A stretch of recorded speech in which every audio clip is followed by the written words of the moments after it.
আসসালামু আলাইকুম। চলে আসলাম আপনাদের মাঝে নতুন আরেকটা ভিডিও নিয়ে।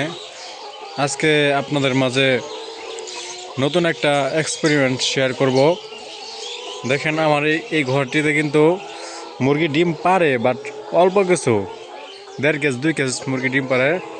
কিন্তু এই ঘরে এই যে ওভার ডিম দেখেন, 2 কুসুমওয়ালা ডিম।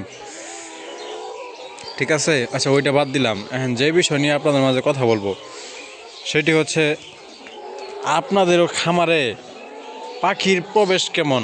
আমাদের এই খামারে যদি পাখির কথাটা যদি বলি, দেখেন আমি একটু সামনে যাব, কি পরিমাণ পাখি যে উড়ে উড়ে যাব। আর আপনারা ভিডিওতে অবশ্যই পাখির সাউন্ডগুলো আপনারা শুনতে পারতেছেন, কি পরিমাণে পাখির সাউন্ড।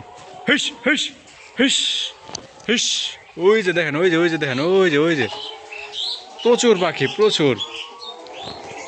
হিস,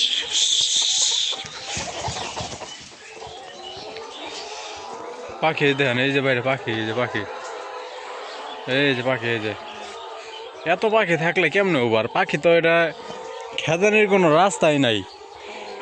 মানে পাখি এটা কত চিপা চাপি দিয়ে, যে চিপা দিয়া, এই যে চিপা চাপি দিয়ে পাখি মনে করেন ঢুকেই, এটি কোনোভাবে বন্ধ করার কোনো অপশন খুঁজে পাওয়া যাইতেছে না। এই যে মুরগিগুলা সমস্যা হবে যদি পাখির আনাগোনাটা বেশি থাকে, মুরগির অনেক নানান ধরনের সমস্যা হয়। পাখি থেকে অনেক ভাইরাস আক্রমণ করে মুরগিরে। আপনারা এই বিষয়গুলো খেয়াল রাখবেন যেন পাখি ভিতরে প্রবেশ না করতে পারে। তো আজকে এই বিষয়টা নিয়ে কথা বলতে চাইলাম যে পাখিটা খামারের ভিতরে ঢুকতে দিবেন না, চেষ্টা করবেন খামারের ভিতরে যাতে না ঢুকতে পারে। আমাদের এখানে ঢুকে কিছু করতে পারি না, ঢুকেই অনেকভাবে, কারণ ঢুকার অনেক রাস্তা, কয়টা বন্ধ করবো।